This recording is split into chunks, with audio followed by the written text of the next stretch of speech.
Enyo kuigwa mundu mukosede muto ati pastor yake twenda kuoroga kwamukira morigiti bururi wa nyo kwenda kumenyere kaunti gwithira na tuhinyererio ni njogi kire aikiro tumio ri andu akene hithece na ira atire thina kai turie tiriri we murume kuthia thirikari murimo ri araregete kumutani.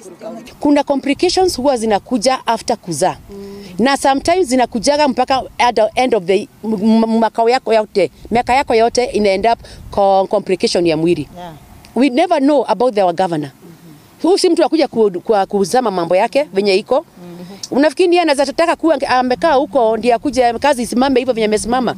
Hii kiti ndio nataka ya governor. Tafadhali let us respect wenye kwa kiti saa